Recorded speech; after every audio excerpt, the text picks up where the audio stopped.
인사 파트를 담당할 양혜현입니다.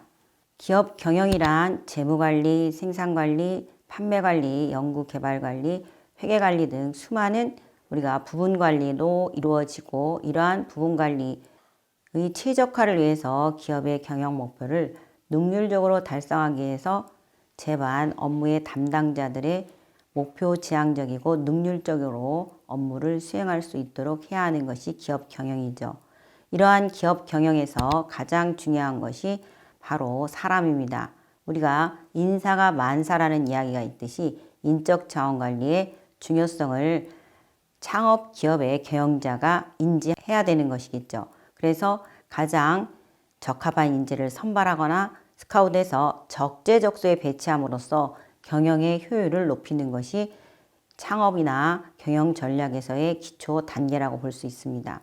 이러한 의미에서 창업기업의 구성원 또는 창업팀과 그 조직이 중요한 의미를 갖게 되는 것이 사람이며, 즉 인적 자원이며, 이 사업을 시작함에 있어서 맨 먼저 결정해야 할 핵심 요소가 바로 인적 자원 관리라고 할 수 있습니다. 우리가 인적 자원 관리를 하기 위해서는 바로 인사 관리를 위해서는 직무 분석이 가장 기초이며 그 반석이 되는 것입니다. 왜냐하면 사람과 직무가 적합해야지만 뒤에서 일어나는 인사관리의 채용, 평가, 개발, 보상, 이직의 순으로서 이어지기 때문에 그렇습니다. 직무와 사람이 적합하면 개인의 성과도 올라가며 팀의 성과도 올라가며 조직의 성과로서 사업이 성장할 수 있게 되는 것이죠. 자, 그러면 직무 분석에서 직무라는 개념이 무엇인가 라고 하면 한 사람이 수행하는 과업, 의무, 책임의 집합체라고 볼 수 있습니다. 또는 유사한 의무와 책임을 가지는 직위의, 즉 포지션의 묶음을 우리가 직무라고 합니다. 그래서 직무는 조직 관리의 필요에 의해서 정의되는 것입니다. 우리 회사에 맞는 직무를 정의를 해야 되는 것이죠. 그래서 직무는 객관적이고 독립적이고 직무의 내용은 준안정적입니다. 여기서 준안정적이라는 말은 회사가 직무가 바뀔 수가, 변경될 수가 있다는 것입니다. 그럴 때 또 새로운 사업할 때도 직무의 내용이 달라질 수 있다는 것이죠. 우리가 직무 분석을 살펴보면 직무 분석이라는 것은 직무와 관련된 정보를 체계적으로 수집하고 분류하고 정리하는 것을 직무 분석이라고 합니다. 그래서 직무 분석의 절차는 먼저 왜 우리가 이 직무 분석을 해야 되는지라고 하는데, 직무 분석의 목적은 조직에서 아주 기본적인 단계다, 절차다 라고 말씀드렸습니다. 그러면 그 직무에 대한 배경 정보를 검토하고 대표 직무를 선정하는 것입니다. 그런데 창업기업일 경우에는 대표 직무를 선정하지 않아도, 왜냐하면 직무가 적기 때문에 직무 전체를 다 분석할 필요가 있습니다. 그래서 직무 분석을 실시하고요. 실시한 다음에 바로 직무 담당자에게 내용을 검증받아야 됩니다. 직무 수행자가 과연 이 직무를 수행한다고 인정해야 되는 것이죠. 그러면 그 내용을 보고서로 작성하는 것이 직무 기술서입니다. 그러면 직무 분석이라는 게 직무의 정보를 수집하는 것인데요. 정보를 수집하기 위한 방법으로서는 관찰과 설문지, 일지, 여기서 일지나 일기는 작업일지를 이야기하는 것입니다. 또한 면접, 주요 사건법이 있습니다. 이 가운데서 어느 한 가지 방법을 채택하는 것이 아니라 바로 상호 보완적으로 각 정보 수집 방법에 장단점이 있기 때문에 중복 사용하는 것이 더 바람직하다고 할 수 있습니다.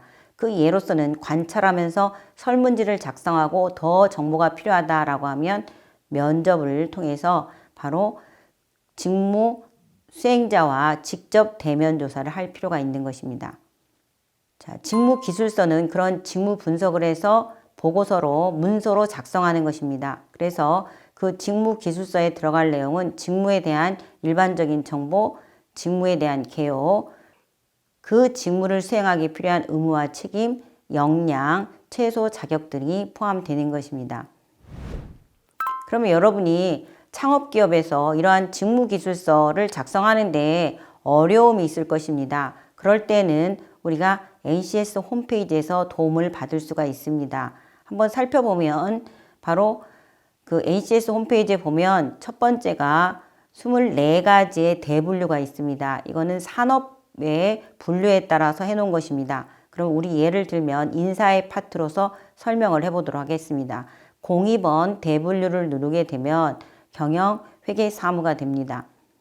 그러면 중분류, 소분류, 세분류가 나옵니다. 바로 세분류가 우리가 얘기하는 직무에 해당되는 것입니다. 그러면 인사에 관련된 직무에 필요한 능력 단위가 쭉 설명이 되어 있습니다. 인사기획부터 직무관리, 채용, 교육훈련, 평가, 복리후생 이러한 문제가 있는데 이러한 능력 단위에서 우리 회사에 필요한 것만 취하시면 되는 것입니다.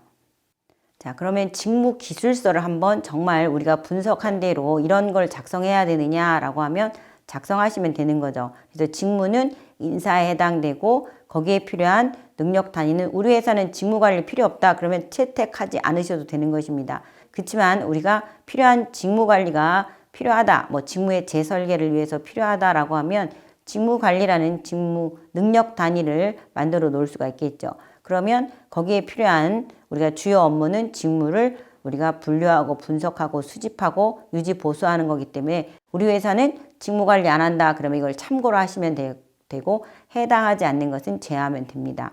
이렇게 하게 되면 우리가 창업 기업도 중소기업도 회사에 적합한 회사에 맞는 직무 기술서를 작성할 수 있는 것입니다.